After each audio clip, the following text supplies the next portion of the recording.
Hey, everybody. So one more day with the pen tool.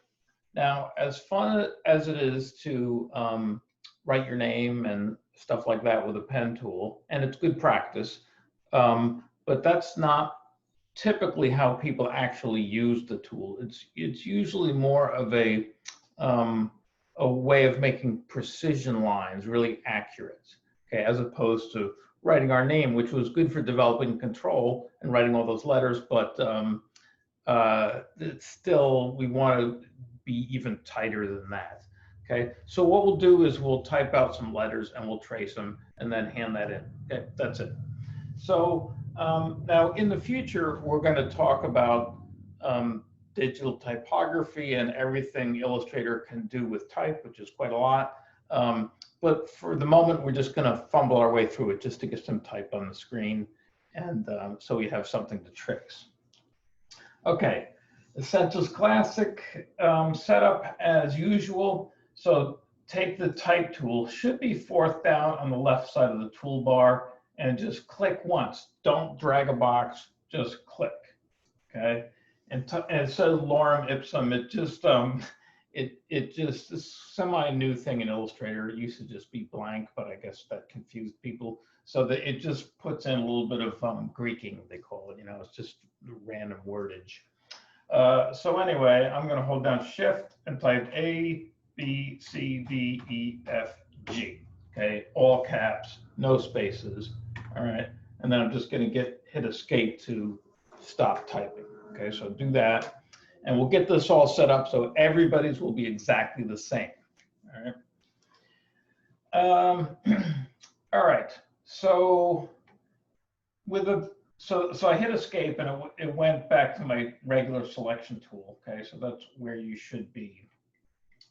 And let's see. First of all, there's a character palette which isn't showing at the moment, which controls everything to do with type. But you should, if you're in Essentials Classic and have a piece of type selected, you should see some controls across the top. Okay, so you'll see it says 12 points there. See where my cursor is up there? Let's make that 100. Now there's no preset for that. So just highlight that and type in 100. Okay. All right, and and then where it says Myriad Pro, that's the default font. We want Arial bold. Okay, A-R-I-A-L. And if I just start typing it, A-R, there's Arial. Okay, and there's Arial bold. If I just choose Arial, I can also over to the right here change it from regular to bold.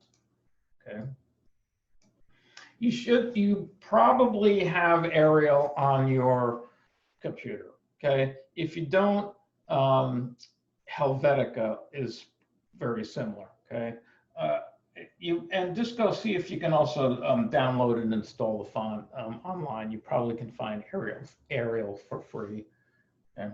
You just download the font, and once it's downloaded and unzipped, just right-click on the font file and go to Install Font, and it will automatically show up in your list of Illustrator fonts. Okay, so anyway, so I have this Arial bold 100 points, right? And I'm going to color it. So make sure your fill is in the front, right? Because I don't want to put a stroke on this thing. I just want to change the fill color. Let's make it that bright cyan color that's in the top of the swatch palette over there. All right, so the writing is all set now. One more thing we want to do before we start drawing, though, is very down the bottom, you see your layers palette. Okay. And just, we want to lock this layer and make a new layer on top of it to draw. Otherwise, you're going to constantly be clicking on and accidentally moving this type, and it's really annoying. All right, so to lock this layer, you'll see that eyeball down there, and then there's an empty space right there. Just click there, and it makes a little padlock. Maybe it's a purse, I don't know, but padlock makes more sense, right? Now we want to make a new layer. Okay, so down here in the bottom of the layer palette is a bunch of icons. And Adobe always used ones for a page with a corner turned over was meant something new, but they've changed that now. It's a square with a plus. Okay, so just hit that, and there's a new layer on top. All right, so now we're ready to draw almost. So let's make sure we have no fill. So if my fill's in the front, I hit the red slash, and I bring the stroke to the front, and I'm going to hit a black swatch. Okay. And let's zoom in with the zoom tool, right? So, and use space bar to position it so it's nice and big.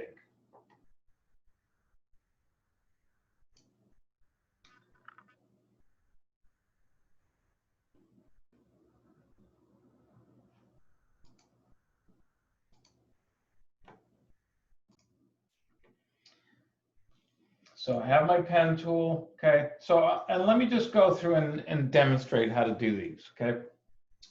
So the A is obviously one of the easier ones because it doesn't have any curves on it, okay? So I'm just gonna start, so there's no dragging, right? We just click our way around, okay? If it's horizontal or vertical, hold down shift, right, to constrain it. So I'm doing shift, click, okay?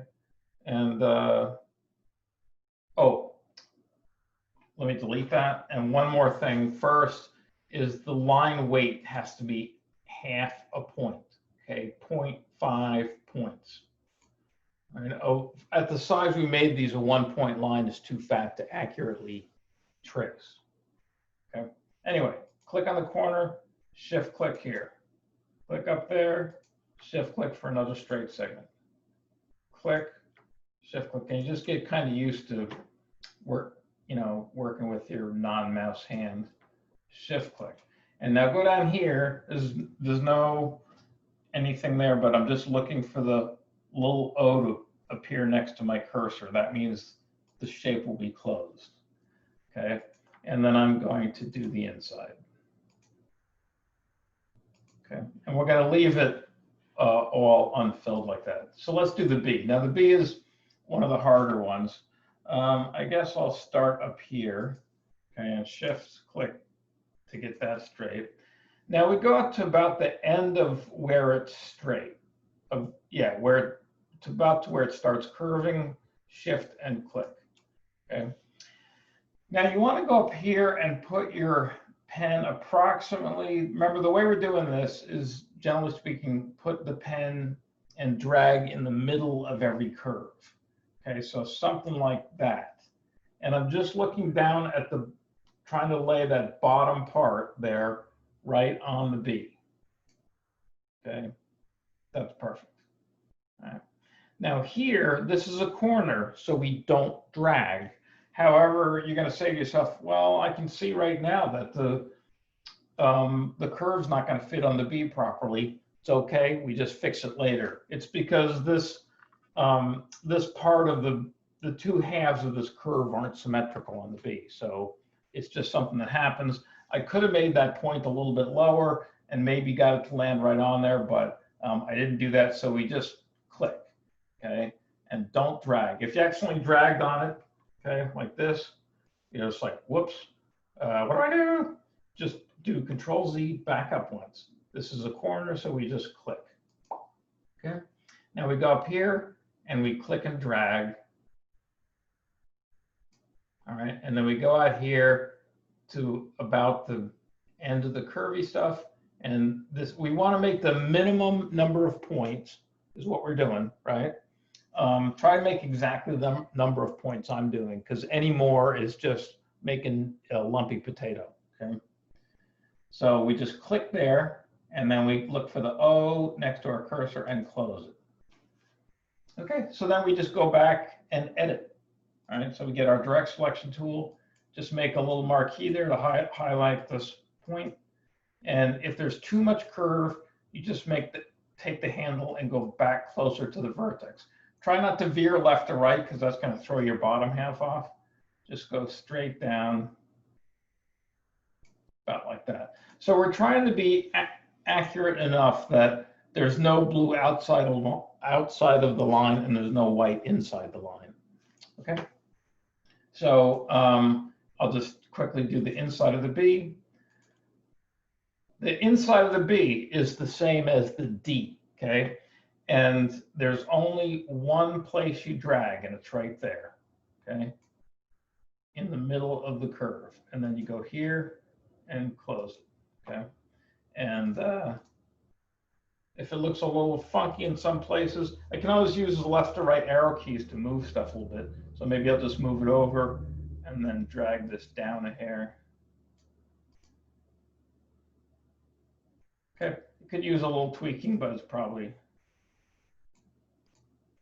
close enough. Okay, so and then do the other half of the B the same way. The C, okay. And again, we're trying to do it the minimum number of points possible, and it's going to be the four corners, right? And then a pair, two of them, and then two of them, okay? And you just want to be like really anal retentive about this, and it just seems to make it work out better. Okay, so I'm going to go up to the middle, and I'm dragging horizontally. Okay, and I'm just looking at how that lays right on there. Then I'm going to go down here, and it looks like, and probably maybe this one I made a little bit too far to the left, but I can fix it later. Just drag very short then, I think. Okay, go down here, click and drag to the right. And the C, by the way, is the same as the G almost. The G just has a few extra corners. So I go here and I just click and I click. It's not coming out perfectly, but like I said, it'll be easy just to edit it. Here, I'll just drag up. So remember, I'm trying to always drag vertically or horizontally if it works. Okay, so then just go to my direct selection tool. If I got a little bit too much curve somewhere, just shorten it. Here, maybe I'll make it a little bit longer down here.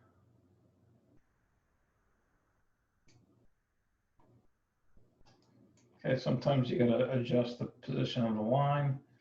Yeah. I mean, of the vertex.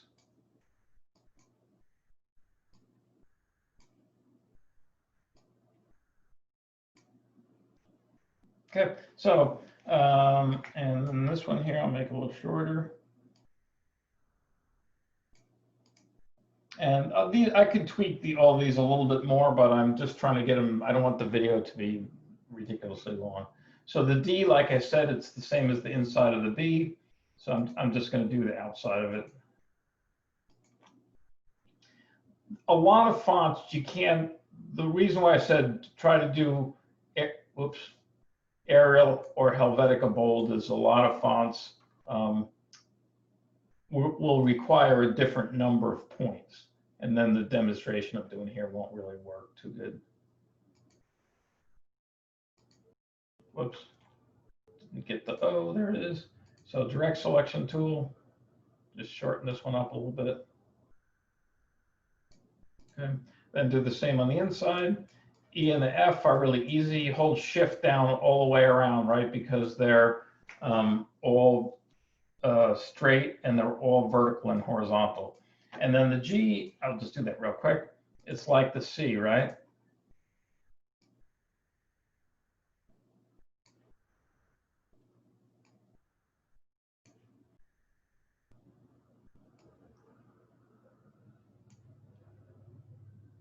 And then shift, because these are all I'm just holding shift down for this whole thing.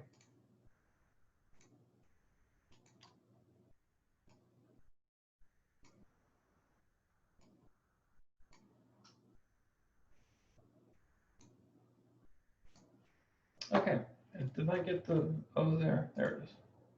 And then I'm just going to make this guy a little longer. So see, you can actually work pretty fast with this once you get used to doing it.